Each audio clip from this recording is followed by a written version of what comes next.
navbatchi xodim sizga nisbatan tezkor tadbir o'tkazildi.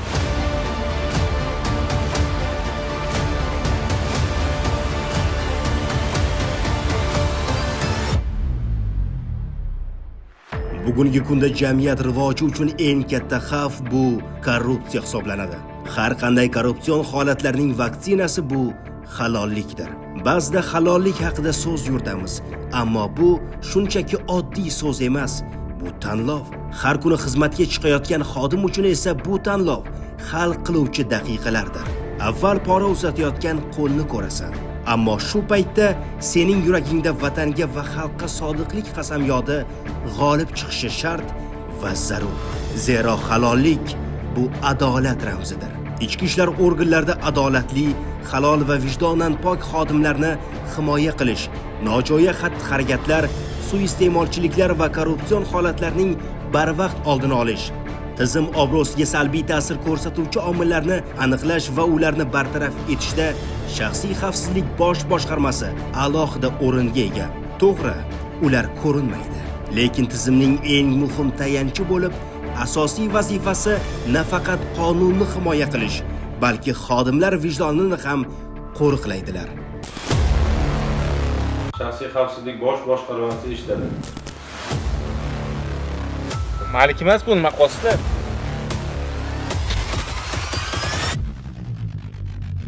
Shaxsiy xavfsizlik bo'linmalari xodimlarni jazolash uchun emas, tizimda adolatni ta'minlash uchun. Eng avvalo har bir xodimni o'z xizmat vazifasini vijdonan, halol va yuksak professional bajarishiga, soxtakorlik va suiiste'molchilikka yo'l qo'ymaslikka xizmat qiladi.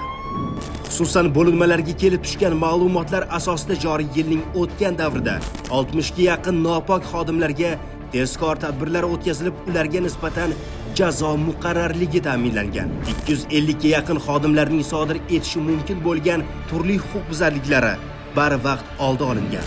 300 dan ortiq xodimga nisbatan pora taklif qilgan shaxslarga tezkor tadbirlar o'tkazilib, qonun ustuvorligi ta'minlangan. 557 nafar rahbar va xodimlarga noo'rin harakatlar yuzasidan intizomiy ta'sir choralari qo'llanilib, 479 nafar xodim tizimdan bo'shatilgan. Shuningdek, tizim obro'siga putur yetkazuvchi xatti-harakatlar sodir etgan 250 nafar fuqarolarga nisbatan tezkor tadbir o'tkazilib, jinoyatlari fosh etilgan.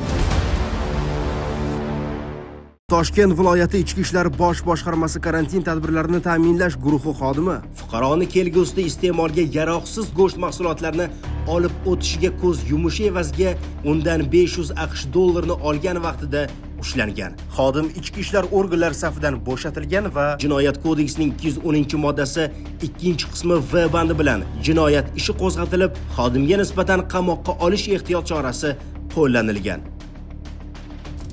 Navbatdagi holatda Samarqand viloyati Pastdarg'om tumani ichki ishlar bo'limi profilaktika inspektori ish yurituvidagi hujjatlar bo'yicha fuqaroga chora ko'rmaslik evaziga undan 800 AQSh dollarini olgan vaqtida ushlangan.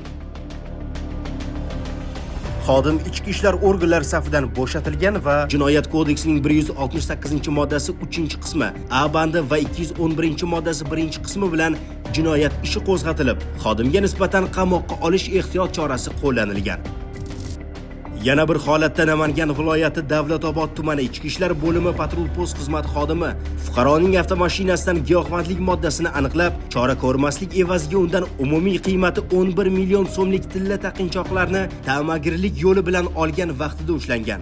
Xodim ichki ishlar organlari safidan bo'shatilgan va to'plangan hujjatlar yuzasidan tergovga qadar tekshiruv ishlari o'tkazilmoqda. Ichki ishlar organlari tizimida halol va pok xodimlar ishlaydi. Nopok xodimlarga aslo o'rin yo'q. Agar siz ham xodimlar bilan bog'liq ta'magirlik yoki boshqa jinoyatlarga guvoh bo'lsangiz, Ichki ishlar vazirligining 1102 yoki shaxsiy xavfsizlik bosh boshqarmasining 71 kodi bilan 231 31 74 raqamlariga xabar bering. Eslatib o'tamiz, ushbu raqamlar tun-u kun xizmatingizda. Qo'rqmang, sizning shaxsingiz sir saqlanishi kafolatlanadi. Nafs boylikni istaydi, halollik esa oromni beradi. Xo'sh, sen qaysi yo'lni tanlaysan? Ixtiyor o'zingda. Biroq unutma, egri yo'lning oxiri falokatdir.